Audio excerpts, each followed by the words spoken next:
আসলে কর্মের মাঝেই প্রকৃত ধর্ম, সেটা আমি মনে করি। জানি না কে কেমনটা মনে করলো। এই তো ধরুন এইবার শুক্রবার করেই বিদ্যার দেবী আমাদের আরাধনা পুজো পেতে শুক্রবার করেই এবার সরস্বতী পুজো হয়েছিল। তো সবাই তো মহা খুশি, শুক্রবার দিন সরস্বতী পুজো।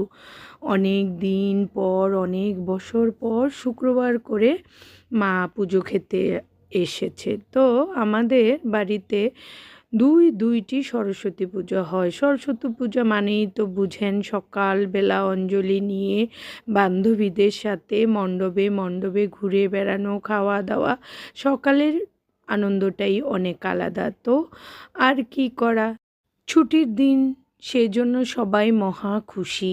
ছুটির দিনে ছুটি এক্সট্রা করে নিতে হবে না, এই জন্য ছুটির দিনেই পুজো পড়েছে।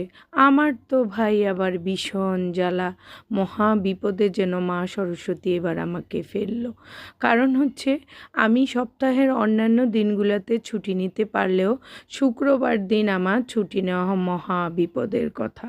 কারণ হচ্ছে, শুক্রবার দিন আমাদের গেস্ট ডাক্তাররা আসে।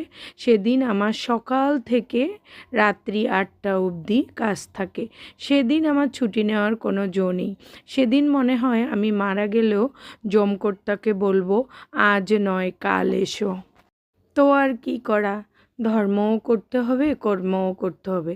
সকাল সকাল ঘুম থেকে উঠে স্নান সেরে বিদ্যার দেবীকে একটু বিদ্যে বুদ্ধি পাওয়ার আরাধনা করার জন্য জলচৌকির উপরে একটি কাপড় পরিয়ে, খাতা কলম সুন্দর করে গুছিয়ে, তার উপরে দোয়াতে খাগের কলম, একটি কোলবরই দিয়ে রেডি করে এক মাসিমণির কাছে দায়িত্ব দিয়ে এলাম। তারপর সুন্দর করে সেজে গুজে শাড়ি পরে পরিপাটি হয়ে চলে গেলাম মণ্ডপে।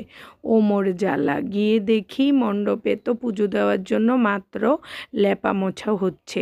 তারপর ছোট একটি ভাইকে ডেকে কয়েকটা ছবি তুলে নিলাম। দুটি মণ্ডপেই কয়েকটা ছবি তুলে নিলাম। তো তারপর চলে গেলাম ডিউটিতে। তেমনটা খারাপ লাগেনি, আবার লেগেছেও। তো এইভাবেই চলে গেল আমার 2026 সালের শুক্রবারের সরস্বতী মায়ের আরাধনা।